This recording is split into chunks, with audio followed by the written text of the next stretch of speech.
aplicar la analogía de la membrana de Prandtl al desarrollo de barras o elementos de sección transversal rectangular.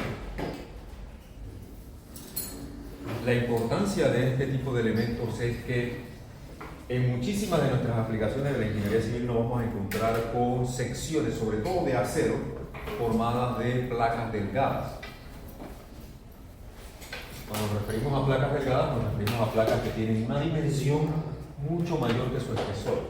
Pero la derivación que vamos a hacer aplica para el caso en el que tengamos placas rectangulares donde el ancho de ella es mucho mayor que el espesor. Mucho mayor que el espesor.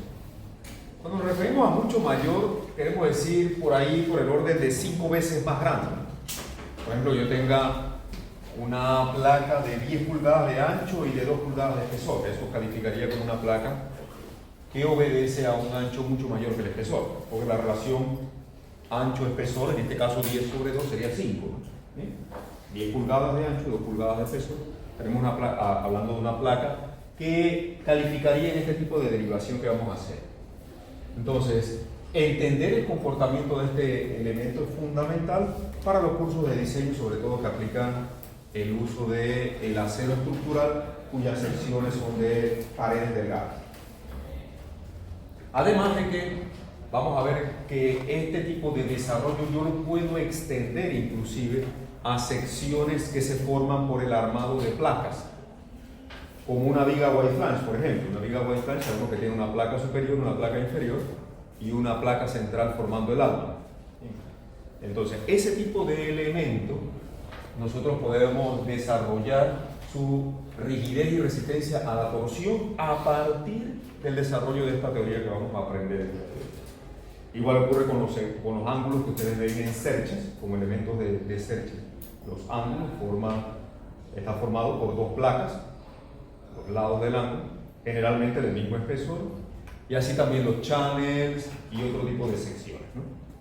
Entonces, vamos a considerar, en este caso en nuestra teoría, una placa rectangular de dimensiones B y T. Como les decía, el ancho mucho mayor que el espesor. Esto quiere decir mucho mayor. Entonces vamos a considerar aquí, estamos viendo la vista transversal y la vista de elevación. Nuestros ejes, en este caso, noten, nuestros ejes están orientados de tal manera de que el eje X está aquí, en el sentido norte-sur, y en el sentido oeste tenemos el eje Y de la sección transversal. Lo que aquí se muestra son las líneas de contorno de la función de esfuerzo. Ya sabemos que las líneas de contorno representan la trayectoria que van a seguir los esfuerzos cortantes cuando la sección está sometida a un momento de torsión. Y donde las líneas de contorno están más próximas entre sí, sabemos que ahí la pendiente de la función phi representa los mayores valores, y donde la pendiente es mayor, ahí vamos a tener los esfuerzos cortantes también mayores. Entonces, de antemano, cuando vemos una sección como esta, ya sabemos que en estos puntos van a ocurrir los esfuerzos cortantes mayores hacia los extremos laterales, donde las curvas de contorno están más espaciadas entre sí, yo tengo menos pendiente, y por lo tanto en esta zona los esfuerzos cortantes van a ser más bajos. En las esquinas, por ahí ustedes observan que no pasan curvas de contorno. ¿Sí? Las curvas de contorno no pasan por ahí, de manera que en las esquinas aquí marcadas como puntos B, los esfuerzos cortantes van a ser iguales a 0. Eso es importante porque, sobre todo cuando se fabrican piezas mecánicas que van a estar sometidas a torsión, y usted tiene que elaborar muchísimas piezas de esas, le conviene ahorrarse esas esquinas, y por eso es que ustedes ven que los elementos en torsión mecánicos suelen tener las esquinas redondeadas, porque si por ahí no va a circular esfuerzo, ¿yo para qué voy a gastar material en eso? Yo puedo agarrar todas estas esquinas, fundirlas y hacer más placas de esas, ¿cierto? Y optimizamos el proceso, de eso se trata. Entonces, otra característica de las placas cuyo ancho sean mucho mayores que el espesor, el paraboloide de revolución que aquí se forma tiende a tener una altura constante en la zona central, y eso es fundamental, y eso es debido a que yo tengo un ancho muy delgado. Entonces allí, la altura de la membrana en la porción central, aquí marcada como secciones A, B y C, va a ser prácticamente constante. Aquí tenemos una vista frontal de cómo luce la membrana. Recuerden que la altura, en la analogía de la membrana, le estamos llamando Z. Y en el otro sentido sí veríamos, en esta vista sí veríamos una parábola propiamente dicha. Dicho todo eso, nosotros vamos a tomar una porción central en la meseta esta, si le queremos llamar así, donde la altura Z es constante. Vamos a tomar una porción central de dimensiones L y 2X. Recuerden que en el sentido norte-sur estamos llamando eje X. Entonces aquí desde el centro tendríamos una distancia X y hacia abajo también tendríamos otra X. Así que dos de ellas producen esta dimensión 2X. ¿Sí? Entonces esta área central tendría un valor de área igual a L por 2X. Recordemos una analogía de la membrana lo que hace. Nosotros aplicamos una presión de aire por debajo y analizamos cómo se levanta esa membrana. Como ya les mencioné, aquí en la porción central va a levantarse una cantidad constante, ahí se va a producir una meseta. Entonces la presión vertical aquí sería P por el aire. La fuerza vertical sería entonces P por L por 2X. Entonces sería la fuerza actuando en el sentido vertical, hacia arriba. Ahora, en la meseta vamos a tener tensión en la membrana, una tensión que estaría actuando en la parte frontal y otra en la parte inferior. Pero esas tensiones, voy a dibujarlas aquí al lado, esas tensiones sabemos que tienen una inclinación. En este sentido, veríamos, voy a dibujarlas aquí al lado. De un lado veríamos esa tensión actuando aquí. Y del otro lado, en la parte frontal, vendría así. Estoy hablando de estas tensiones. Recuerden que son tensiones por unidad de longitud. Entonces, en el sentido, viendo la vista de izquierda a derecha, vería esas dos tensiones actuando, pero ellas tienen una inclinación. Ellas están actuando así. ¿Sí? Lo veríamos de esa manera. La inclinación de ellas, por supuesto, la obtendríamos por derivación de la función Z. Recuerden que aquí aparecería Z nuevamente. Entonces esta inclinación, voy a tratar de hacerla aquí, tendría una pendiente de Z sobre X, ¿no? De Z de X. Porque yo tengo mi eje X en el sentido norte-sur, como les mencionaba. Bien, entonces esa fuerza vertical total que hace la fuerza de tensión actuando hacia abajo debe equilibrar a la presión de aire que va hacia arriba. Entonces sería igual a, tengo dos de ellas, dos veces T, esta longitud es L, y la inclinación de Z de ella. Y esa fuerza está actuando hacia abajo. Ese es el equilibrio. De ahí se puede cancelar un poco de cosas. Esa misma expresión creo que la tengo que acá abajo. Aquí está. Bueno, tengo un signo negativo aquí porque esta pendiente también tiene signo. En esta pendiente tiene signo, así que el signo de ella lo ponemos ahí adelante. Entonces, de ahí se puede cancelar un poco de cosas. Observen, las L's se cancelan. El número 2 también. Y nos queda la ecuación, una ecuación diferencial para la altura Z de la membrana. Recordemos que a partir de las pendientes nosotros determinamos esfuerzo. Y recordemos también que en la analogía de la membrana, la relación presión sobre tensión de la membrana es 2G por Z1. Ya se lo habíamos planteado desde las clases anteriores. Entonces esa ecuación diferencial yo la puedo resolver por integración directa. Paso el de X para la derecha e integro, ¿no? P y T son constantes, no varían con X, así que salen del integral.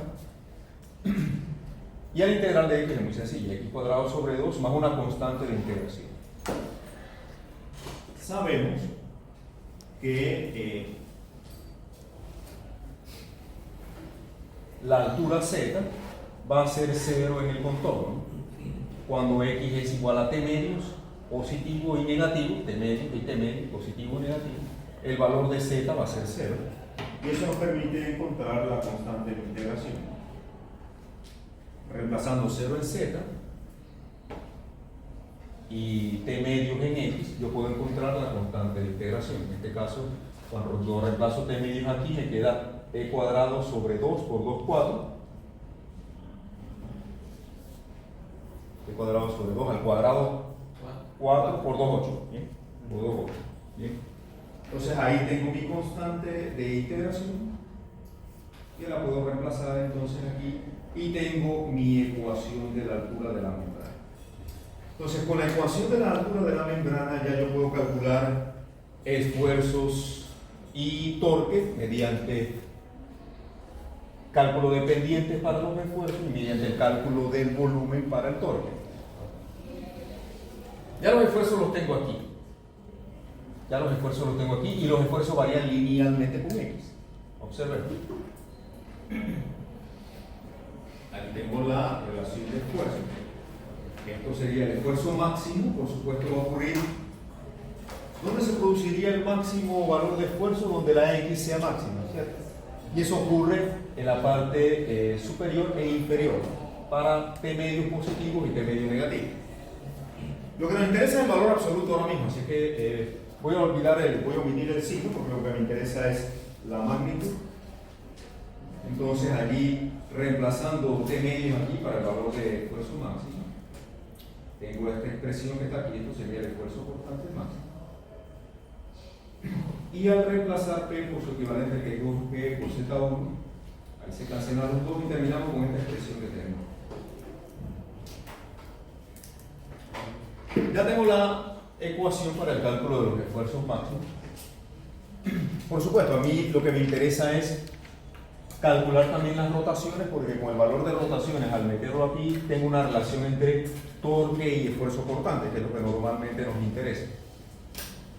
Ahora, ¿cómo calcularíamos el volumen? Vamos a ver el cálculo del volumen para el torque, porque recordemos que el momento de torsión se determina como 2 veces el volumen que se forma en la membrana, debajo de la membrana. Voy a tratar de hacer ese dibujo tridimensionalmente para que se comprenda un poquito mejor.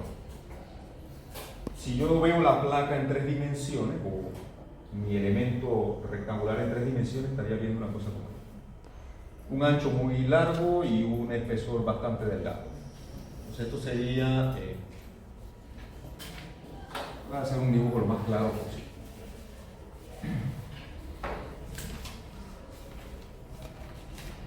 Sería nuestro ancho T, o nuestro espesor T, y aquí tendría el ancho B de la boca. Voy a tratar de dibujar la parábola o la función Z. ¿No? Recuerda que la barra se proyecta longitudinalmente aquí en el sentido vertical. Hagamos una cosa más.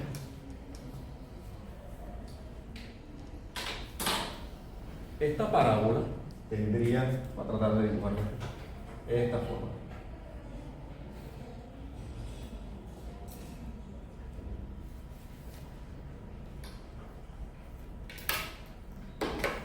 Por ahí se vería las líneas punteadas de la variable. ¿Se comprende? Vamos a ver.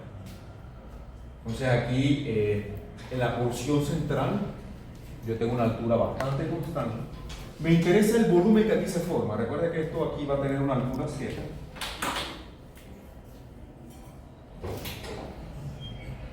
Una altura Z. Entonces tengo que calcular el volumen que allí se desarrolla. Lo que vamos a hacer es ignorar estas curvaturas que tiene como la placa es tan delgada, yo voy a ignorar estas curvaturas que hay por ahí. Y lo que voy a hacer es calcular el volumen aproximadamente, sin incurrir en un error sustancial. Voy a calcular el volumen como el área sombreada por la longitud o por la profundidad en este caso. Y aquí tendríamos el área de esta parábola que tenemos aquí. ¿A cuánto equivale el área de una parábola? Yo tengo una parábola contenida en un rectángulo. un rectángulo de dimensiones, voy a utilizar otras variables que no sean estas, dimensiones ayer. El área que ocupa una parábola es igual a ¿cuánto? 2/3 de A por M. Exactamente. 2/3 del área que cubre el rectángulo, Es decir, que la parábola, el área de la parábola cubre 2/3 del área que cubre el rectángulo. Esa área sería 2/3 de A por M. En este caso traducido, tendríamos entonces que el área de esta parábola sería, voy a colocar eso aquí. El área sería 2/3 de la base que esté por la altura Z por la profundidad D. ¿Ok? Por la profundidad D, y ahí tendríamos el volumen. La altura Z máxima la tengo aquí. Z máxima se produce cuando X es 0. Recuerda que aquí está mi eje X en el centro. Aquí tengo mi eje X y este sería nuestro eje longitudinal Y. Entonces para X igual a 0, yo tengo una altura de membrana Z que va a ser 1/8 de P entre T por T cuadrado. Vamos a colocarlo aquí. 1/8 de P entre T por T cuadrado. Y esa sería la altura máxima de la membrana cuando X igual a 0. ¿Sí? Ok. Ahí tengo todo ya para relacionar mis variables porque a su vez P entre T es 2 veces E por Z1. Lo voy a reescribir todo acá abajo para que se entienda un poquito mejor, traerme toda la fórmula para acá. Tengo que el momento de torsión sería todo esto, ¿no? 2 por 2/3 por T, Z es 1/8 de P entre T, pero P entre T a su vez 2E por Z1. Esto es P entre T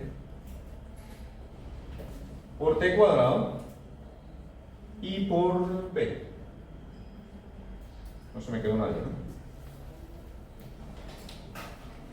Y de ahí se cancela un montón de cosas, ¿no? 2 por 2, 4, por 2, 8, cancela el 8 de acá abajo. Entonces nos queda una fórmula bastante simple para el cálculo de la torsión en elementos de sección transversal rectangular. El torque va a ser igual entonces, de aquí lo único que me queda es el 3 en el denominador, tengo 1/3 de B por D al cubo por G por Z. Esa es una de las fórmulas que nosotros vamos a estar utilizando. A su vez, el esfuerzo máximo, voy a traerme la fórmula del esfuerzo máximo que ya la había copiado por aquí.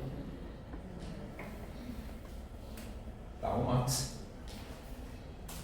es G por Z1 por T. Yo voy a reemplazar G por Z1. Si observo, aquí G por Z1, ¿qué cosa es? 3 veces el torque entre B por T al cubo. ¿Sí? Reemplazando su equivalente aquí. Esto es 3 por el torque entre B por T cubo por T. Se cancela la T con una de acá y nos queda que el cortante máximo en función del torque, que es lo que a mí me interesa, es 3 veces el torque entre B por T cuadrado. Perfecto. Esas son mis dos relaciones. Con estas dos relaciones yo puedo calcular a partir de un torque aplicado y las dimensiones de la placa y el módulo de cortante, las propiedades del material de la placa, puedo calcular cuánto ella rota, que sería su respuesta. Y también puedo calcular a partir del torque y las dimensiones de la placa cuánto es el esfuerzo cortante máximo que está recibiendo el material. Nuestras dos respuestas, como siempre, desde el cuerpo deformable 1, deformaciones a partir de una acción externa, en este caso la rotación, la puedo calcular si tengo un torque aplicado, las dimensiones de la sección transversal y el módulo de cortante del material. La otra respuesta que a mí me interesa como diseñador también es el esfuerzo máximo. El esfuerzo máximo que produce el torque aplicado es 3 veces el torque entre el producto de las dimensiones de la sección de el cuadrado. Importante una cosa,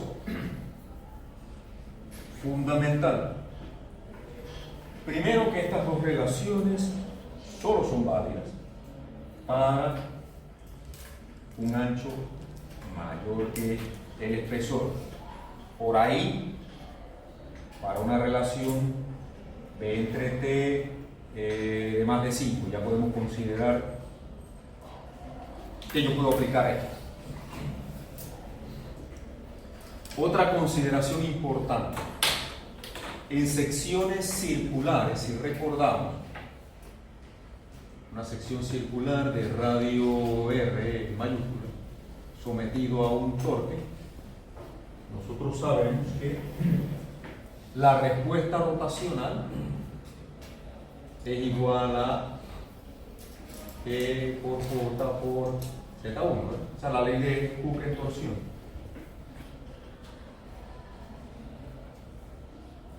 Y si vemos la analogía, aquí el momento polar de inercia de un círculo, ¿sabemos que es igual a cuánto? Sí, por la cuarta. Y R a la cuarta sobre 2, ¿verdad?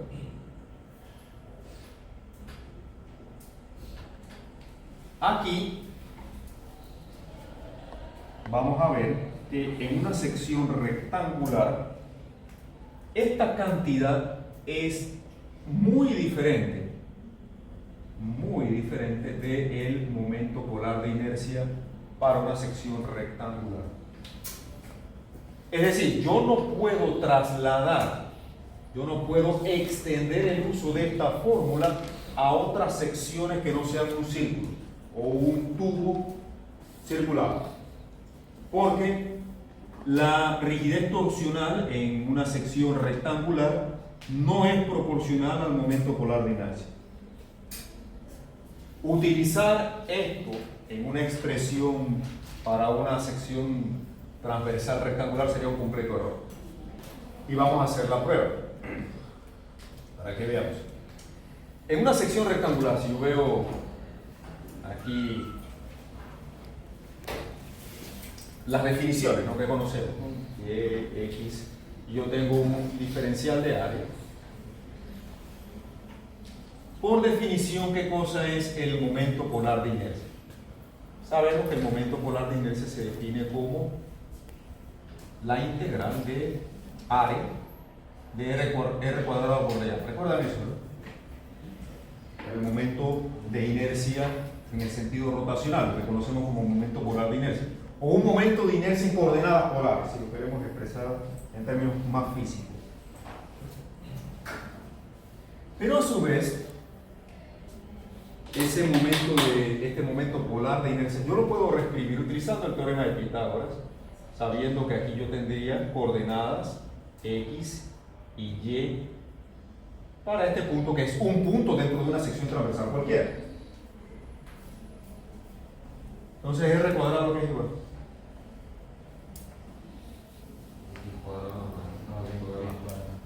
Y me quedaría X cuadrado más Y cuadrado, la integral de área de ambos. ¿Y esto qué es? Esto es R cuadrado, obviamente, ¿no?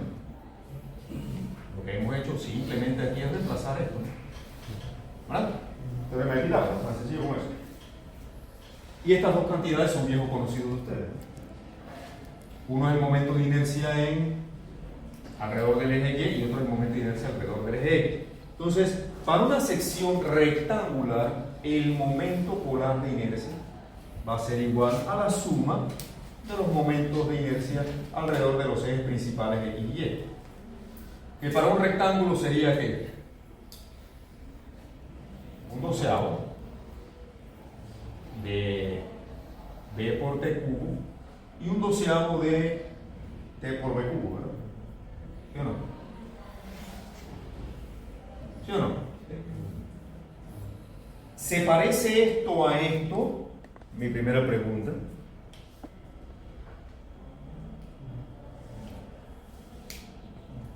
Es completamente distinto. Entonces, solamente en las secciones circulares yo puedo utilizar momento polar de inercia para el cálculo de rotaciones a partir de un torque aplicado. En otro tipo de secciones, por ejemplo, en una rectangular con un ancho mucho mayor que el espesor, la fórmula es completamente distinta. Vamos a ver un ejemplo para que veamos la diferencia abismal, no poquita, abismal. Y de ese mismo tamaño podría ser el error de utilizar esta formulación donde no es aplicable. Vamos a tomar una placa de dimensiones que cumpla con esto. Vamos a tomar una placa de un ancho de 12 pulgadas. Una placa de mucho uso en nuestro medio puede ser una placa de 12 por 2 pulgadas, con un espesor de 2 pulgadas. Una placa de acero sometida a un pasto opcional. Vamos a calcular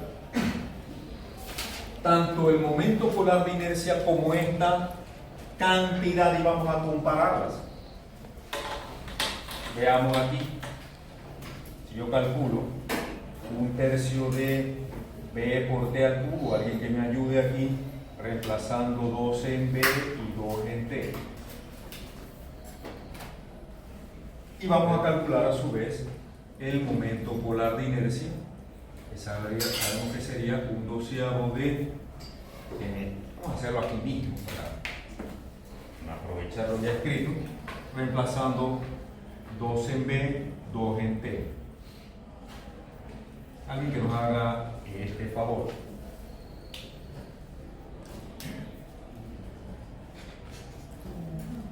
No, profe. En 1/3 me basa por el espesor cubo a 32. 32 Sí.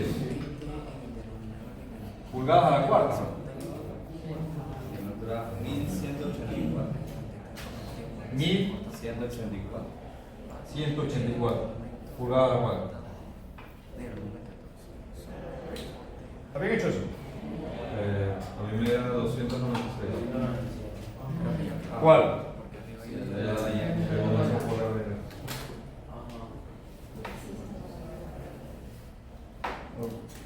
¿De nuevo? ¿Y este?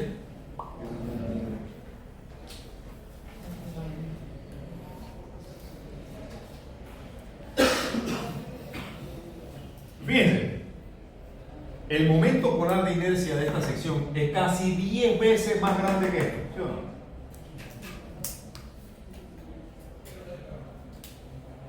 no? Usted no puede utilizar el momento polar de inercia como lo haría en un círculo en una sección rectangular.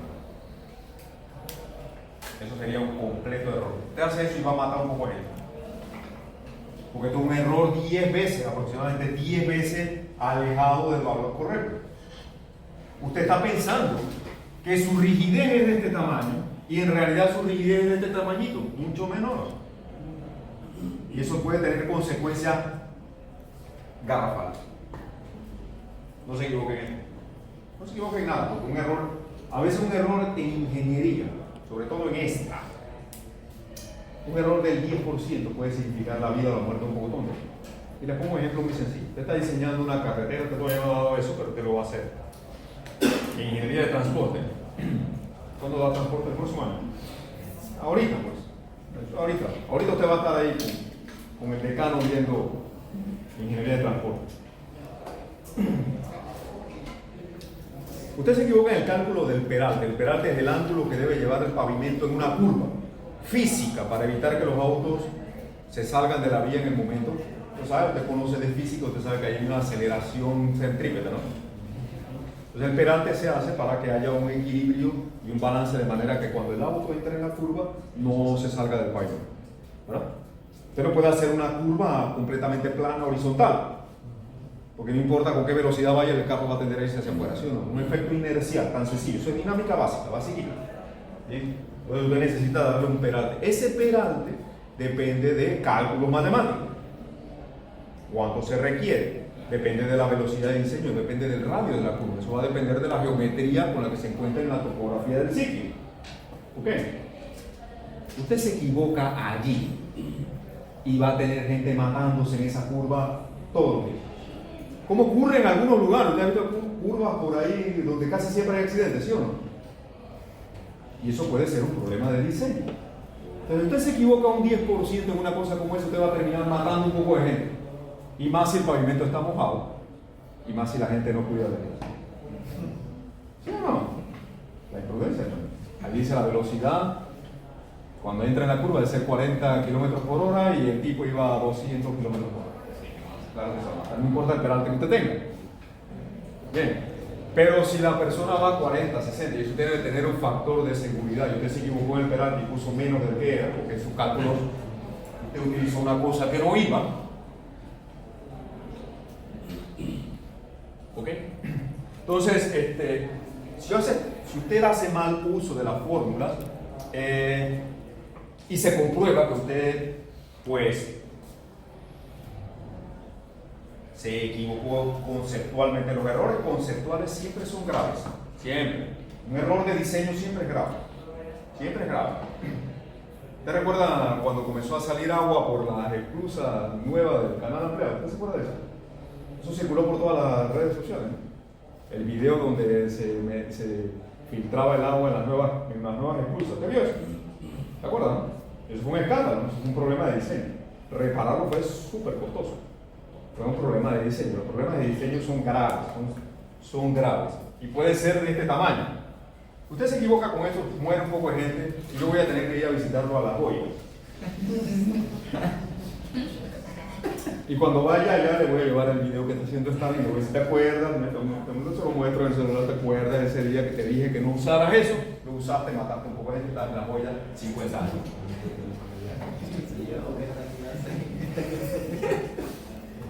Usted se ríe, pero cuando usted esté allá eso no le va a dar mucha risa.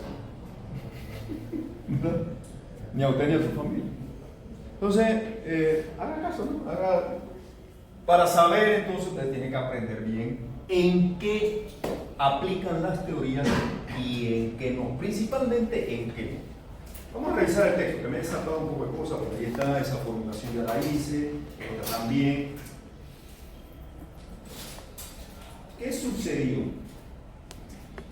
Importante, estas dos fórmulas que hemos derivado aquí, solo son válidas cuando B es mucho mayor que T. Cuando las dimensiones comienzan a aproximarse entre sí, cuando la placa comienza a hacerse un poquito más cuadradita, ¿sí? Cuando B y T ya comienzan a aproximarse entre sí, estas fórmulas dejan de ser válidas. Saint-Venant desarrolló, Saint-Venant era un verdadero genio realmente. Saint-Venant desarrolló soluciones para otros casos cuando B y T no tienden a infinito. Estas fórmulas que hemos aplicado aquí son válidas para este caso de acá, para la relación B entre D y después de esta tabla que tiendan a infinito. Este sería el valor que vendría aquí en el numerador, este 3. Pero ese 3 se va modificando cuando las relaciones B y T van siendo diferentes. Fíjense que cuando B y T son iguales, que yo tendría un cuadrado, ese valor ahora es 4.80. 4.80. Y aquí hay unas relaciones para distintos casos. Cuando B y T, cuando una es el doble de la otra, 2.5, 3 veces, etc. Hay una ecuación que vamos a utilizar bastante en los cursos de diseño, sobre todo en hormigón, se la voy a mostrar, que permite aproximar esa constante, estas relaciones a lo siguiente. Cuando tenemos el caso de barras de sección transversal rectangular que en la ingeniería civil es el elemento estructural más utilizado, de función transversal, cuadrado, rectangular. Mire todo lo que hay alrededor suyo. Casi todo es cuadrado y rectangular siempre. Casi todo, en gran medida. Entonces vamos a generalizar tanto el torque como la rotación, perdón, tanto el esfuerzo portante como la rotación, como esta cantidad. Fíjense que el torque y el módulo de portante y las dimensiones están siempre presentes. Y vamos a introducir aquí este parámetro, esa C que está ahí. El valor de esta C lo podemos calcular con esta fórmula que se utiliza muchísimo en los cursos de diseño. Esa C va a ser igual a 1/3 de 1 menos 0.63 T3. Esta es una fórmula aproximada. Y esto es válido para B y T mayores que 5. De 5 en adelante lo podemos utilizar. Es decir que si yo reemplazo esa fórmula en esta tabla, yo de aquí para la izquierda ya puedo utilizar esa ecuación. Hacia acá, mejor utilizar estos valores tabulados. La fórmula que les he planteado es utilizable de la misma manera. En una losa eso es bastante frecuente, tener un ancho bastante grande y un espesor delgado. O tener una losa de un ancho de 1 metro y un espesor de 20 centímetros. Y esa relación 20 es igual a 5. Ahora observemos, si yo tengo, por ejemplo, veamos qué pasa si yo tengo una sección ahora cuadrada. Una barra de 2 pulgadas por 2 pulgadas. Vamos a hacer los mismos cálculos y vamos a notar algo bastante interesante. Sometido a torsión también. Y vamos a hacer todos estos cálculos otra vez, pero esta vez utilizando 2 pulgadas aquí. ¿Cuánto sería este valor?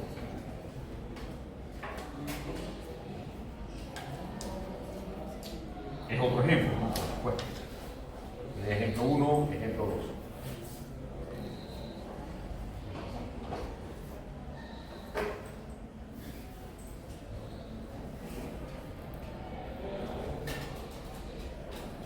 ¿Cuánto sería acá? 5.33 pulgadas a la cuarta. ¿Y aquí?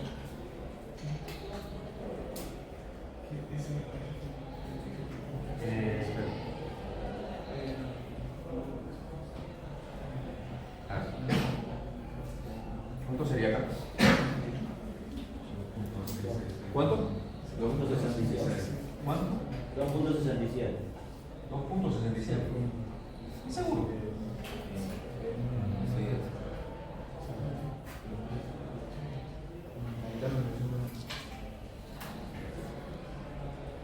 Fíjense que a medida que nosotros nos acercamos, nos aproximamos en forma a una sección circular, ya no van siendo la diferencia tan abismal entre el momento polar de inercia y la rigidez torsional de la figura. En el caso anterior, mientras más nos alejamos de la sección circular, mientras más rectangular se vuelve esto, más se diferencian el momento polar de inercia de esto se le suele llamar constante torsional de una sección. Pero a medida que la sección se va pareciendo a un círculo, obviamente no es un círculo, pero en forma se va aproximando un poco, ya la diferencia no va siendo tan grande. Revisen estos cálculos, no están seguros de lo que usted está haciendo. Pero vamos a pensar que está bien. Ok, y acá también. Ok, voy a confiar. Entonces, aquí hay una formulación que podemos utilizar para los casos de 20 mayores que 5. Puntos importantes sobre las ecuaciones 12 y 13. Estas son las ecuaciones 12 y 13 que acabamos de derivar. Número 1. El esfuerzo portante máximo ocurre en el punto de la periferia más cercano al centro de la sección. Mientras que el punto más alejado del centro, es decir, las esquinas tienen cero de fuerza. ya eso lo habíamos señalado, que las zonas aquí sometidas al mayor esfuerzo cortante debido a la torsión van a ocurrir en este punto y en este punto. Aquí se van a producir los esfuerzos cortantes máximos. En estas esquinas, los esfuerzos cortantes van a ser todos iguales a 0. Esto es gráficamente lo que el texto está indicando. Número 2, según la ecuación 12, Esta, la rigidez torsional crece con B a la primera potencia. en una sección rectangular. El momento polar de inercia es proporcional a B al cubo. Obsérvelo. Aquí está. Es proporcional al ancho al cubo. Por eso que esta cantidad en el primer caso da un número enorme. Bien. Es decir, que extrapolar la rigidez torsional de un círculo utilizando el momento polar de inercia a una sección rectangular sería un ¿qué? Completo. Si usted lo hace, su familia lo va a ir a visitar por 50 años a la joya. Y yo voy a ir a visitar con el video. No lo haga, pues, porque el error que ahí se comete es abismal. Abismal. Ya vieron el orden de lo que estamos hablando. Una cosa completamente desproporcionada. Hay que saber en la ingeniería en qué cosas se aplican nuestras formulaciones y principalmente cuáles son sus limitaciones y hasta dónde yo las puedo tirar y a dónde no puedo aplicar eso. ¿Se comprende eso? Ahora yo estoy exagerando porque yo voy a ir a visitar apoyo, para eso no pasa. No es para meterles miedo, No es el propósito tampoco. Sí, porque alguna gente sale de aquí y no puede dormir en la noche. Ya se imaginan despertando en la olla. O en la cárcel de mujeres. No, eso no va a pasar. Porque usted va a salir bien preparado. Si no lo sabe, ¿no? así de sencillo. Bien. ¿Te ha habido casos de gente que cuando hay sismos en otros países meten preso a un poco de ingeniero? ¿Te ha visto eso? Sí. Aquí también tiempo. O si hay un sismo aquí en Panamá, a nosotros nos va a ir mejor que a Turquía. La gente dice, no, que Dios es panameño. Que tiene el sombrero pintado puesto ahí arriba en el cielo. Lo mejor es educarse bien, prepararse bien, respetar las teorías, eso es fundamental. Pregunta, adelante. Algo así no pasó en Miami, como en el 2017, que se cayó un puente y el ingeniero le agarró un error y chequearon todos los diseños del ingeniero y todos los puentes que él había diseñado tenía ese error y le quitaron la licencia. Sí, cosas como esas pasan. Aquí en Panamá me le han quitado la licencia de ingeniero un poco de gente, ¿no?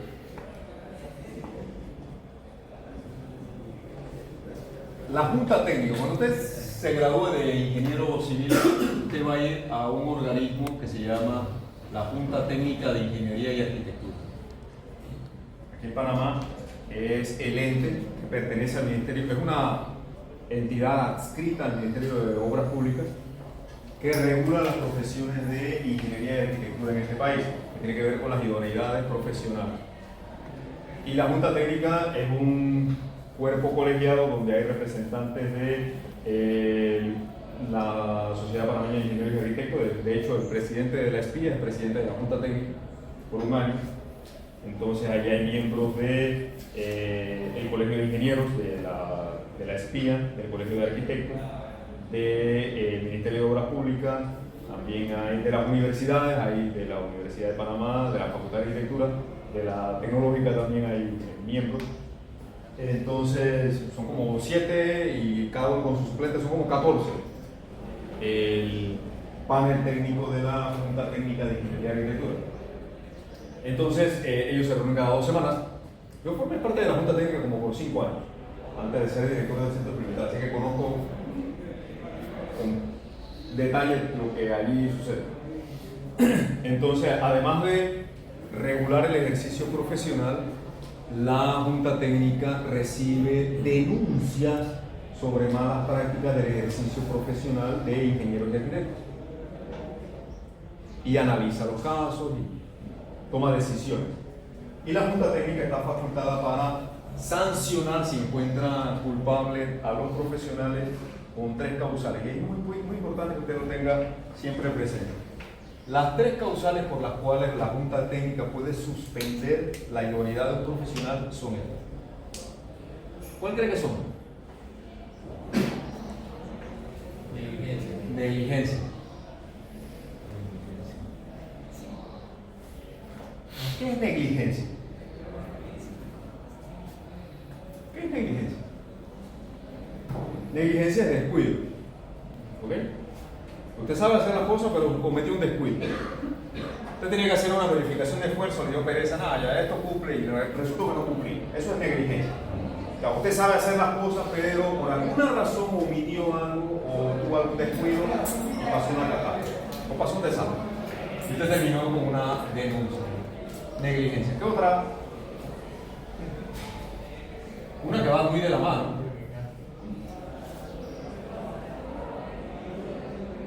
Deshonestidad. ¿Qué es deshonestidad? ¿Qué es deshonestidad? Deshonestidad. Faltar a la verdad, ¿cierto? ¿Ok? Una persona deshonesta, usted no es una persona honrada, usted mintió, no fue honrado, aprovechó de algo, estafó a alguien como ingeniero. Todo eso es deshonestidad, ¿ok? Y en esta profesión hay un lado oscuro, bastante oscuro, ¿ah? Okay. Bastante oscuro. Porque esta profesión es muy linda, pero también tiene un lado de gente mafia. No sea ingenuo, ¿ah? No vaya por ahí. Usted va a trabajar con gente del Suntrax también. Esa gente paraliza el país cuando le da la gana. ¿Está visto eso? Y muchos de ellos andan armados y todo. Usted va a lidiar con ellos, ¿ah? Prepárese. Número 3. ¿Qué otra causal faculta la Junta Técnica para quitarle la idoneidad a un profesional? Incompetencia.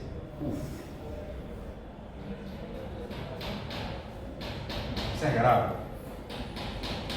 ¿Qué es la incompetencia? No te escucha fulano muy incompetente. ¿Qué quiere decir?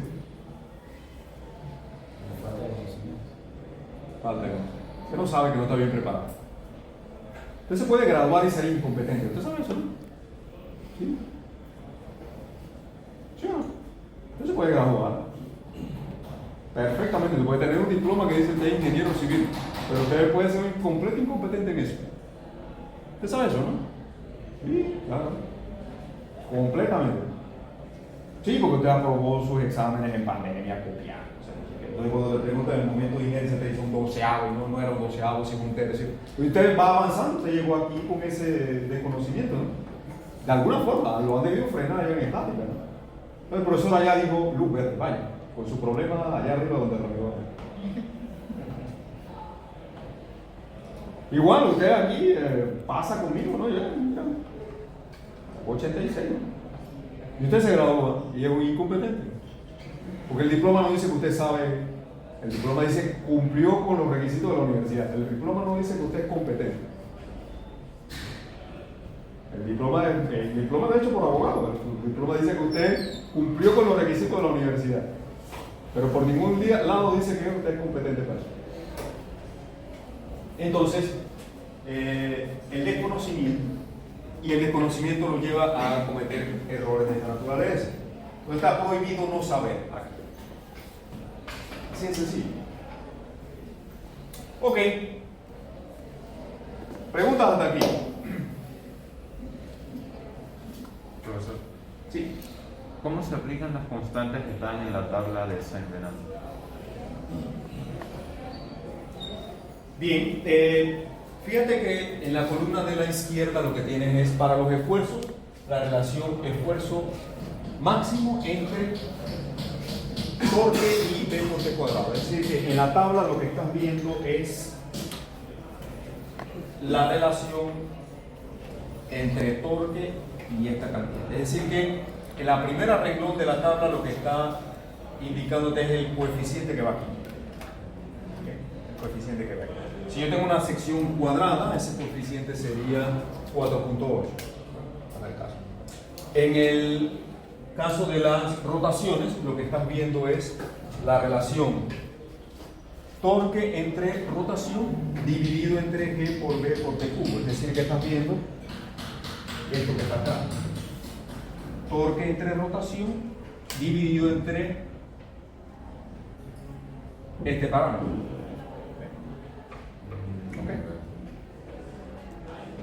O sea que si yo tengo un cuadrado, en lugar de 1/3, yo tendría que colocar aquí punto 14. ¿Se ve? Sí, en esa misma tabla, digamos que mi relación BT no es ni 2 ni 2.5, sino 1.75. Entonces interpolaría para encontrar el valor. Ahora, aquí cometimos una equivocación. Esperen un momento, déjenme arreglar. Aquí cometí yo una. Vamos a hacer este ejemplo de nuevo. Este está bien porque es el momento polar de inercia. En este caso de sección cuadrado yo tuve que haber utilizado este valor de aquí, ¿no? Para el cálculo de los esfuerzos. Vamos a hacerlo de nuevo. Sería, en este caso, corrijan ahí, punto 14.1 por la relación B por T cubo. Vamos a hacerlo de nuevo. Punto 14.1, que es lo que aplica cuando yo tengo secciones rectangulares, cuadradas. Okay. Punto cuadrado. Así que vamos a hacer el cálculo de nuevo, utilizando 2 y 2 aquí. ¿Cuánto sería este valor? 2.25. Ahora sí. 2.25.6. 2.25. Por eso era que no me cuadraban los números. Fíjense, esto no. Voy a quitarlo de aquí y disculpen la equivocación. Usted se puede equivocar, pero tiene que corregir. Eso quiere decir que usted tiene que revisar sus números. Tiene que revisar. Esto solo es válido para estos casos, ¿ok? Para este caso. Pero aquí ya la fórmula es distinta porque yo tengo una sección cuadrada. Ahora, cuando usted conoce por dónde andan los resultados, usted se da cuenta que, fíjense, que en la sección cuadrada no hay mucha diferencia, por eso les decía ahí, no hay mucha diferencia entre el momento polar de inercia y la rigidez torsional. Fíjense. ¿Lo ven? Porque esta sección es bastante parecida al círculo. Entonces ahí obviamente la constante torsional y el momento polar de inercia van a estar muy similares. Ojalá usted se equivoque aquí, que aquí no pasa mayor cosa. Pero cuando usted tiene una sección mucho más diferente del círculo, más se va a alejar la rigidez rotacional del momento polar de inercia. ¿Ok? Entonces, en esta tabla yo solamente la utilizo cuando tengo mi 20T que me da alguno de los valores de la primera fila. Claro. Ahora, puedes utilizar la relación que te mostré aquí, esta, para cuando B y T es mayor que 5.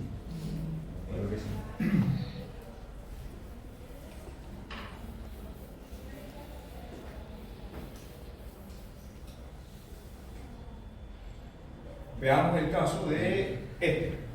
Cuando yo tengo 20 en este caso igual a ver qué tan diferente es de este 32.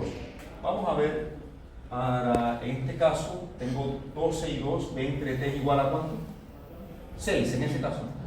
Vamos a hacer el cálculo de la C que tengo aquí utilizando esta relación. 1/3 de 1 menos 0.63 por T entre B, que sería 1/6, ¿verdad? Esto sería 1/6. Ok, ya alguien que haga ese cálculo ahí.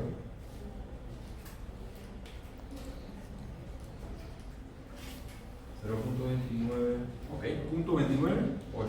Bien. Punto 298. Y ese valor, lo que estamos viendo sería aquí, después de 5, ¿no? De 5 vendría 6, ¿no? Entonces el número cambia de punto 29. Fíjense que Punto 29, acá con 6 pasa a ser punto 298, sube un poquitito, ¿no? Porque se va acercando a este otro número. Entonces alguien que ahora utilice el valor este de C de 0.98 y nos haga este cálculo. Punto 98 por 12 por 2 al cubo. ¿Cuánto resulta? 28.64. Ok. 28.64. ¿Vieron cómo bajó de 32 a 28.64? Este es el valor correcto a utilizar. El valor correcto. Porque el 1/3 y el 3 solo es cuando yo tengo P entre T que tiende a infinito. Para el caso de este, que la relación B entre T es 6, realmente debiera utilizar esta fórmula. Ahora, no hay tanta variación entre este 29 y 32, pero sí noten que hay una diferencia abismal con el momento polar de inercia. ¿Okay? El momento polar de inercia. En resumidas cuentas, el valor de 3 y de 1/3 solo son para B entre T muy grande. Muy grande. Cuando hablamos de muy grande nos referimos a que sobrepase de 5. Que sobrepase de 5. Pero si queremos afinar un poquito, yo puedo utilizar esta relación, que es válida en esa región de B y T, mayores que 5. Observen aquí qué sucedería si T y B, si B es mucho mayor que T. ¿Qué va a suceder con este término? Va a tender a 0, ¿verdad? Y el número va a tender entonces a ¿cuánto? A 1/3, ¿no? ¿Qué sería lo que tendría aquí? ¿Okay? O sea que mientras mayor sea la relación B entre T, más se va a aproximar el número a 1/3. ¿Okay? Y más se va a aproximar este otro a 3. ¿Ok? Ahora sí, Gloria. Bien. Profe, Sí. en la tabla que tenía ahí ahorita, Ajá. ahí, digamos que mi relación B entre T no es ningún número, digamos, 2 y 2.5, sino que 2.25. Aquí podrías interpolar entre ellos. Podrías interpolar perfectamente entre ellos. La relación no es tan lineal, pero puede ser un buen valor la interpolación. Ok. Bien. Vamos a entrar a ver. Antes de irnos a ver los productos de Amico. A ver cómo les va. La aplicación, observen, de el cálculo de las rigideces de las secciones de placas delgadas, como esto yo sí lo puedo extender a este otro tipo de formas geométricas. Veamos lo que dice el texto. Los resultados de las ecuaciones 2 y 13, que son estas dos, se pueden utilizar en otras secciones que se pueden construir a partir de rectángulos. En ese caso, B sería la suma de todas las patas. Nosotros en acero le llamamos patas a todos los lados de esa figura. Así. Un ángulo de 2 patas. Un ángulo tiene 2 patas, ¿no? Así le llamamos. En inglés le dicen legs. No se alarme por eso tampoco. Nosotros en español le llamamos patas. Es decir, aquí tendríamos un ángulo tiene 2 patas. Un channel tiene estas 3 patas. Ahora, el Y flange sí solemos llamarle alas y alma, ¿no? Alas y alma. Las alas son la placa superior e inferior y el alma la placa central. Si usted ve un libro de una traducción mexicana, usted va a ver que ellos le llaman patines a esto, a las alas. Entonces, si usted ve un libro, usted dice, este libro mexicano, es traducido en México, desarrollado en México, porque le llaman patines a las alas del Y flange. Nosotros le llamamos alas. Para mí un patín, los patines son lo que me pongo los domingos en los pies para ese mismo patinar allá en el coso. Para nosotros estas son las alas, ¿no? Y ahí es donde uno agarra facilito a los estudiantes cuando hacen trampas en tareas, en exámenes y demás. Facilito. Usted agarra una traducción y usted dice, bueno, en el Y flange, el patín superior, y uno lee acá, esto lo agarró de un libro mexicano o de una publicación mexicana, porque nosotros no utilizamos este término aquí en Panamá. Pero usted ni se fijó cuando hizo copy and paste, ¿no? ¿Ah? ¿Usted cree que siempre es más vivo que los demás? La gente siempre tiende a pensar que es más vivo que otro. Yo no entiendo por qué. Siempre el ser humano tiene esa tendencia a pensar de que él es más inteligente, más astuto, más habilidoso que los demás. Que los demás al lado suyo no se van a dar cuenta. ¿Sí? Usted agarra un libro de mecánica de fluidos, por ejemplo, y el profesor le pone a hacer unos problemas y usted encontró el solucionario por alguna razón. Y en el libro decía, the velocity is so large, y usted puso la velocidad es tan larga, así tradujo igualito. ¿Verdad?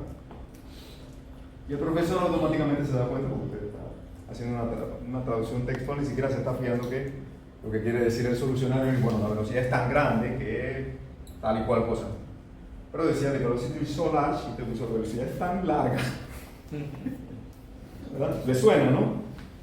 Y eso me lo contó Salvador, de este grupo. ¿Verdad? Los profesores también conversan entre sí, ¿usted sabía eso? Pero usted sigue pensando por alguna razón que usted siempre es más bien.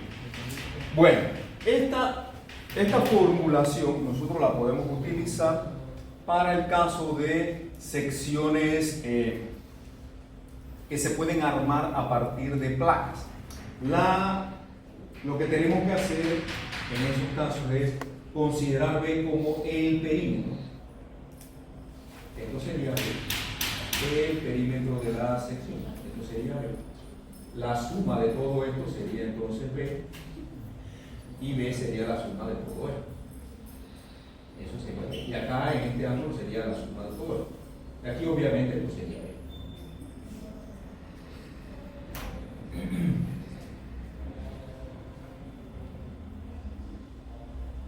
¿Ok? Ahora, aquí hay algo de cultura general, esto no es tan relevante, esto es nada más para indicarles que en las secciones de acero, cuando se forman con placas, se procura redondear los bordes. Se procura redondear los bordes porque si los bordes se hacen así angulares, en estas esquinas hay concentraciones de esfuerzo. Los esfuerzos en esta zona tienden a ser muy altos. Ahí se produce una singularidad matemática que hace que estos esfuerzos sean tan altos que por ahí se pueden presentar fisuras en esas esquinas.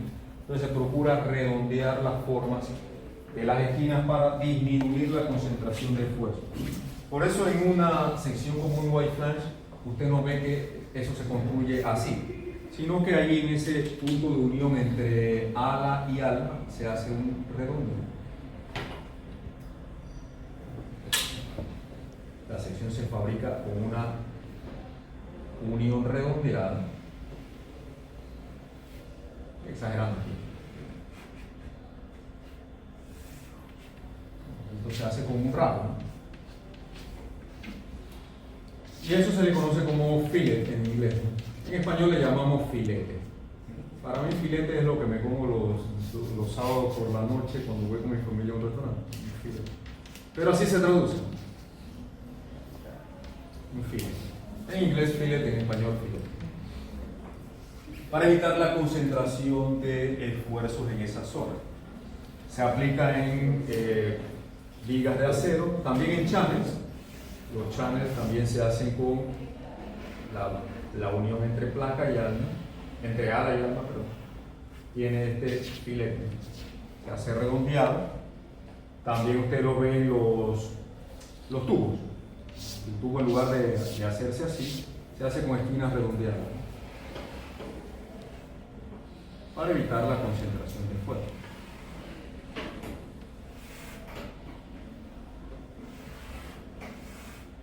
Para evitar la concentración de esfuerzo. Esas esquinas se hacen redondeadas para disminuir la concentración de esfuerzo que ocurre con el cambio de dirección de los esfuerzos portantes. También ocurre con los ángulos. Los ángulos se hacen, suelen hacer como una formita que así, y así. Pues se hacen con esquinas redondeadas para evitar la concentración de esfuerzos en esa zona. Y eso aumenta la durabilidad. Y ahí está la relación para lo que se incrementan los esfuerzos. Esto nada más para ilustrar la aplicación el uso de filetes en esta sección. Bien. Preguntas. Diga. ¿Podría dar un ejemplo de lo de las de lo de las mega secciones diferentes a rectángulos? O sea, eso de las secciones con varias patas. Sí, vamos a calcular la rigidez torsional. Vamos a tomar un ángulo de estas dimensiones. Voy a omitir los filetes ya para simplificar el dibujo. Voy a utilizar un ángulo de dimensiones 6 y 4 pulgadas. Y que tenga un espesor uniforme de media pulgada. Los ángulos siempre tienen un espesor igual, un espesor uniforme. Entonces, aquí la rigidez torsional la podemos calcular a este parámetro como 1/3 de B por T al cubo. Voy a llamarle C a esa rigidez torsional, en donde la B va a ser la sumatoria de 20, desde la primera hasta la enésima placa. Y lo queremos aplicar en términos matemáticos. Voy a hacer el cálculo de esta cantidad. Bien, aquí el espesor es uniforme, la T está al cubo, ¿verdad? Dice el cubo ya, ¿verdad? Ok. Entonces la T constante sale de esta sumatoria. Recuerden que la sumatoria y la integral son parecidas, solo que la sumatoria es discreta, la integral es continua. Esto es como si tuviéramos una integración. Entonces aquí tendríamos, ¿qué cosa? 1/3 de T, la T es uniforme. Y tendría la sumatoria de las bases, ¿no? Aquí tendríamos entonces, le podríamos llamar B1 y B2. Le quiere llamar B1 a este y B2. Entonces aquí tendríamos, este sería 6, este sería T al cubo, gracias, y la T de media pulgada. Alguien que lo haga ahí rápido, por favor. Si fuese diferente hay que multiplicar su B1 por su espesor y B2 Cada uno, entonces ya la T no saldría de la sumatoria, no tendría que aquí incluirlo. ¿Ok? ¿Cuánto es el resultado? 0.41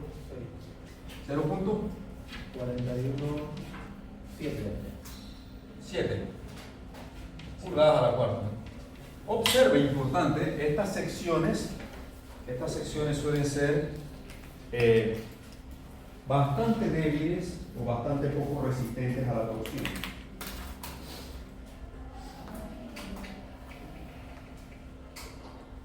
A estas secciones se les conoce como secciones de paredes abiertas o secciones abiertas, simplemente. Secciones abiertas. Las secciones abiertas son aquellas que yo puedo ver todas sus partes. La sección no me oculta nada. Yo puedo verla por todos lados. Son muy utilizadas en ingeniería, sobre todo porque para inspeccionar una sección como esta, yo puedo examinarla por todos lados y ver dónde hay corrosión, dónde hay algún problema, dónde hay que hacer alguna reparación. Tiene la desventaja de que en torsión son las secciones más ineficientes que hay. Fíjense, la rigidez torsional de este ángulo es muy baja, ¿no? Y la rigidez torsional de ella es muy baja. Estas secciones son abiertas, esta es una sección cerrada.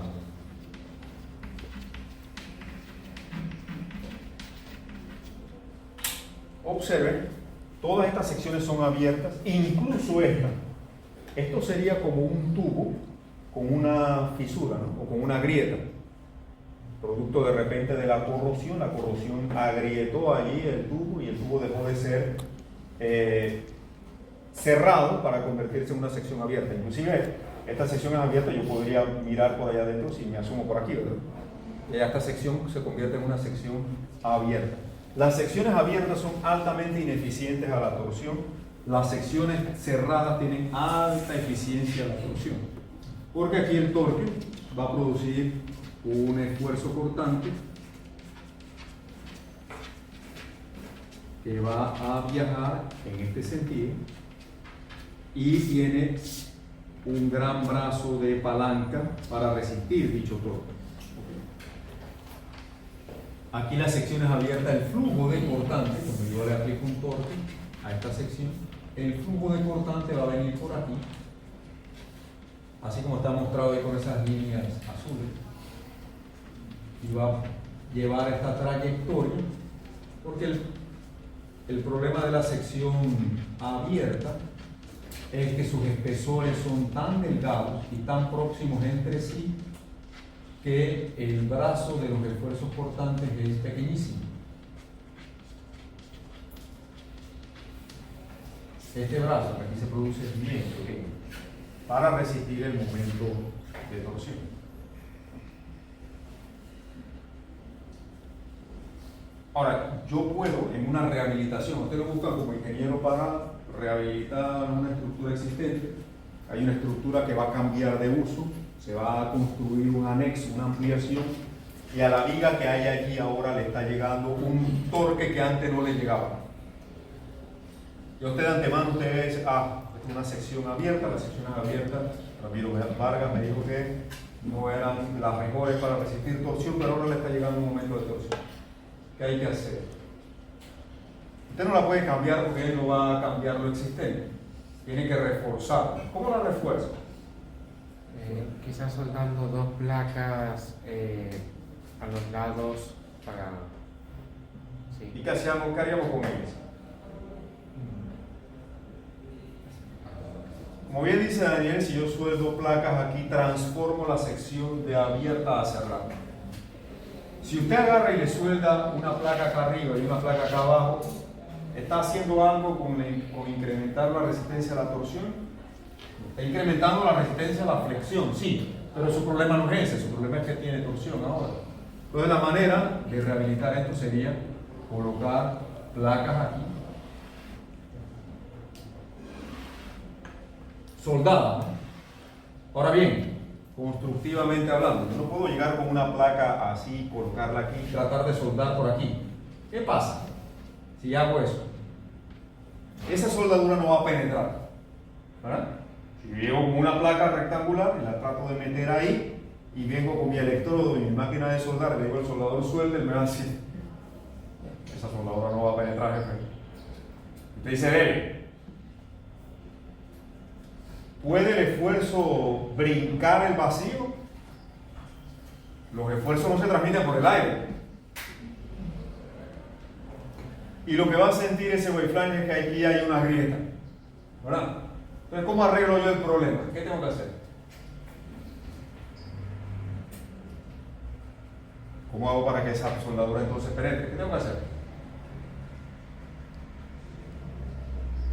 Debo preparar esa placa previamente haciéndole, ¿qué cosa? Un bisel. ¿Sabe lo que es un bisel?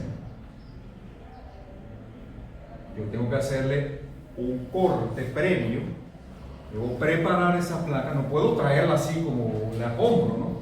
Tengo que hacerle un bisel. Biselar significa ranular o producirle un ángulo para que entonces la soldadura sí pueda penetrar. Y ahí se le dice a su soldador, ahora sí, chief, ya puedo hacer mi trabajo bien. Ahora sí. Y ahora la sección se transforma en esto. Ahora sí, el esfuerzo cortante. Los esfuerzos, recuerden, lo hemos mencionado muchas veces, que van a buscar las zonas donde más rigidez y más resistencia haya, ¿no? Naturalmente las estructuras funcionan así. Por ahí por el alma va a circular cero esfuerzo, muy poco esfuerzo. Ahora el esfuerzo encuentra un camino cerrado por el cual circula. Entonces aquí, en un tubo como este, hay que, cuando usted trabaje y le dé mantenimiento a las cosas, tiene que tener cuidado de que un elemento como este no vaya a sufrir de corrosión, porque se puede transformar de una sección que originalmente era cerrada a una sección abierta. Y la caída en rigidez que eso puede tener puede ser gravísima. Puede ser gravísima. Vamos a ver, creo que me queda tiempo para ver la formulación.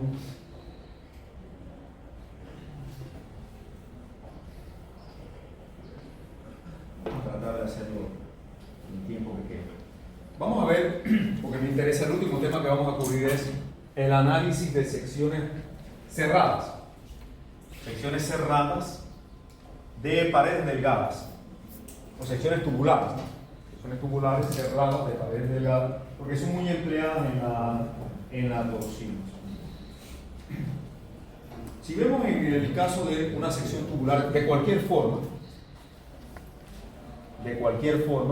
y aplico la analogía de la membrana, lo que va a ocurrir, y aquí es importante tener en cuenta esto, si la sección si fuera sólida y yo le aplico mi presión de aire por aquí abajo, aplicando nuevamente la teoría de Prandtl, la membrana haría esto, ¿sí o no? Si la sección fuera sólida, fuera completamente sólida, pero la sección no es sólida, la sección es tubular, yo solamente voy a tener material aquí, ¿ok? Entonces ya la membrana no se va a comportar de esta manera, sino que va a producir una meseta en el medio. Va a hacer esto, se va a levantar aquí y se va a mantener entonces horizontal en el centro. Porque en el centro yo no tengo material, ¿ok? ¿Se comprende? Entonces la membrana allí no va a ser parabólica, sino que va a venir inclinada y completamente recta en la parte central. Entonces, aquí, importante, la tensión va a venir entonces aquí, la tensión de esa membrana, y la inclinación, ahora la altura de la membrana, en lugar de llamarle Z, vamos a llamarle H, que va a ser constante. Esa inclinación, esa pendiente, va a ser H entre el espesor, H entre T, que es la pendiente. Entonces aquí del equilibrio vamos a tener sumatoria de fuerzas verticales. Yo voy a tener la presión total, va a ser P por el área. Esa es una fuerza actuando hacia arriba. Y hacia abajo entonces tengo T por el perímetro. Y el perímetro lo vamos a definir como la integral cerrada de un elemento diferencial de longitud perimetral, un ds, que aquí se vería así. Diferencial de perímetro, un ds, multiplicado por la pendiente, ¿no? O porque estoy haciendo sumatoria de fuerzas verticales, H entre T.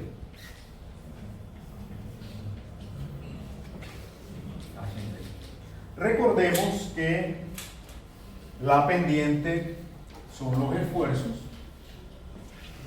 y que la relación P entre T nosotros la podemos igualar a G por G, 2 veces G por Z1. De allí entonces sale la relación que vamos a estar utilizando para secciones tubulares de paredes delgadas. Ahí está la fórmula que les he explicado. P por A. Ahora, este es el área encerrada, no es el área de la sección transversal, es el área encerrada por el perímetro exterior de la figura. Y tengo la integral cerrada. ¿Por qué integral cerrada? Porque tengo que integrar alrededor de todo el tubo. Eso significa integral cerrada de la tensión por el diferencial de longitud del perímetro, por la periferia, por H entre T, que es la pendiente y representa los esfuerzos. Lo que sabemos, ¿no? P entre T es 2 veces G por Z1 y H entre T son los esfuerzos. De manera que yo puedo reemplazar eso aquí. Yo puedo reemplazar P entre T. Yo puedo reemplazar P entre T. 2 veces G por Z1 y H entre T lo puedo reemplazar por los esfuerzos. Y mi fórmula entonces queda de esta forma.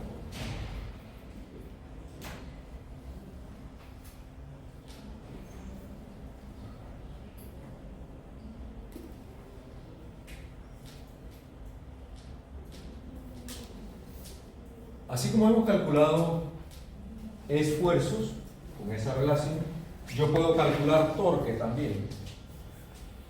Yo puedo calcular torque tomando un elemento diferencial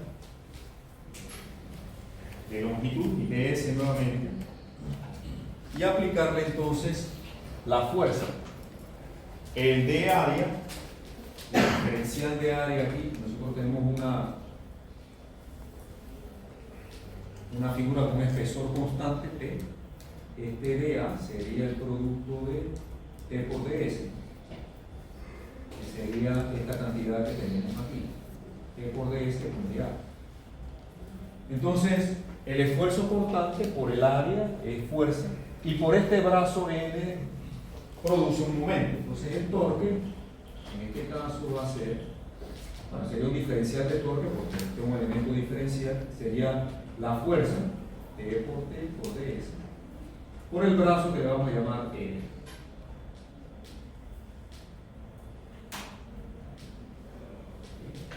Si quiero el momento total, yo tengo que integrar, entonces voy a hacer toda la integral alrededor de la figura, integral cerrada. Ahora, ¿qué cosa es T por, qué cosa es N por ds aquí? Si yo observo, yo tengo ahí un elemento diferencial de S, voy a ampliar aquí la figura, y tengo una normal aquí.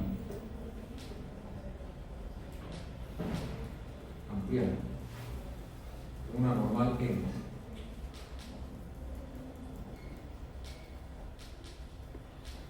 El producto de T por ds sería el doble del área del rectángulo que aquí se forma. Y tengo un rectángulo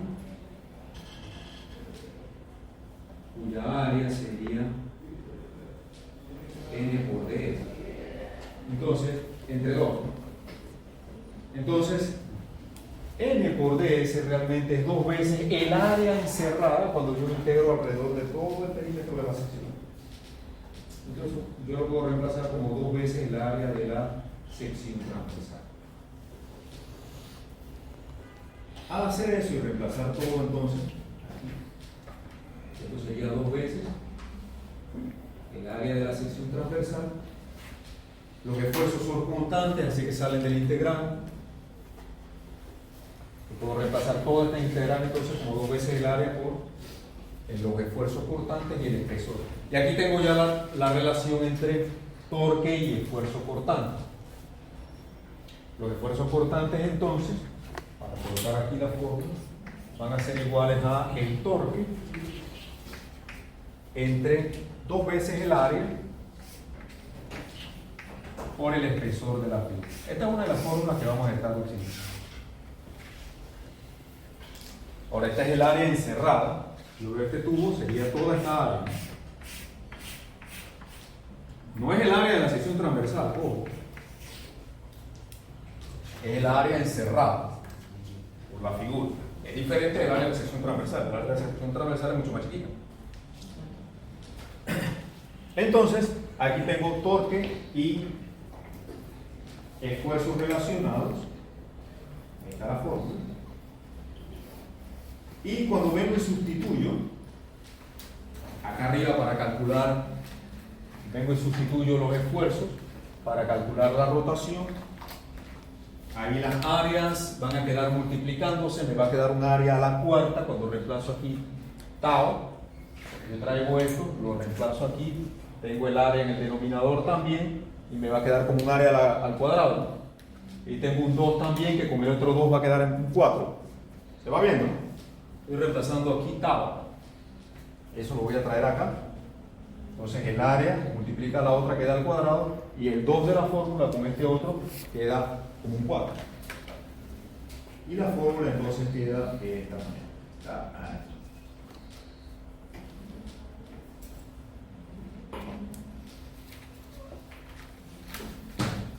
Y la rigidez torsional la podemos escribir entonces, que es la relación torque entre rotación, como esta cantidad. Voy a colocar estas dos fórmulas aquí porque las necesitaré. La rotación sería igual al torque entre 4 veces la rigidez torsional por el área el área encerrada al cuadrado por la integral cerrada del perímetro entre eje y espesor. Y la rigidez torsional es el torque entre Z1. Aquí mismo lo puedo despejar, ¿no? Sería 4 veces por el área al cuadrado entre la integral cerrada de ds sobre t. En el caso común de espesor constante, muchísimas de estas figuras, de estas secciones se hacen de espesor constante. Esa t puede salir del integral y me quedaría la integral cerrada de ds, que sería el perímetro de la sección transversal, ¿ves? Sería el perímetro de la figura. La fórmula se traduce para el caso bastante común de espesor constante. La t saldría del integral y la integral de ds sería el perímetro. B0 sería aquí el perímetro de la sección transversal.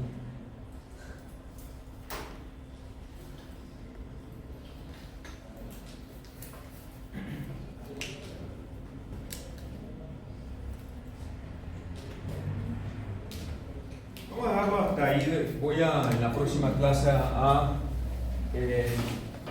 presentar un par de ejemplos de cómo se aplicaría esto en el caso de secciones cerradas. Vamos a comparar también lo que sucede si por algún problema de corrosión se produce una fisura en alguna de las paredes y la sección pasa a ser una sección abierta. Vamos a ver cómo cae la rigidez torsional en esos casos. Y terminaríamos entonces la próxima semana con la aplicación de la solución a secciones de múltiples celdas, como este wall flange rehabilitado que está aquí.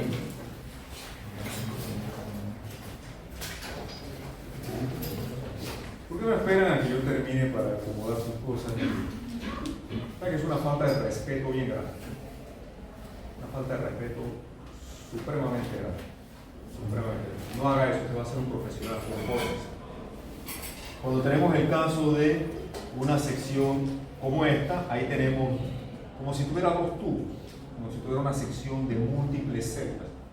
Entonces, este caso lo vamos a analizar también en la última parte del módulo, en las secciones de múltiples celdas, porque es muy frecuente rehabilitar secciones como esta, cerrarlas, y se producen múltiples celdas.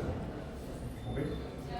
Porque yo tenga que soldarle otro tubo aquí al lado para aumentar la capacidad, duplicar la capacidad, y ahí debo ser capaz de poder hacer el análisis también.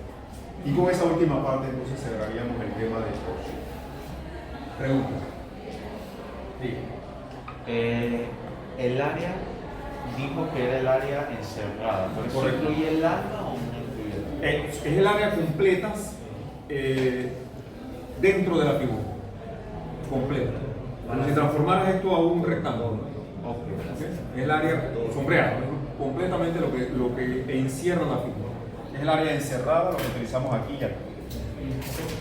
Y otra cosa, para secciones tubulares, ya no es válido que el torque sea el doble del volumen bajo la membrana. No, ya ahí lo calculamos entonces con esta relación. De hecho, estamos haciendo lo mismo.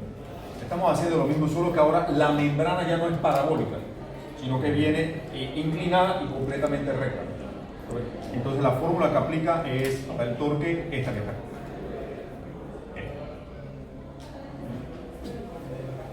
Pero de donde sale es la misma teoría.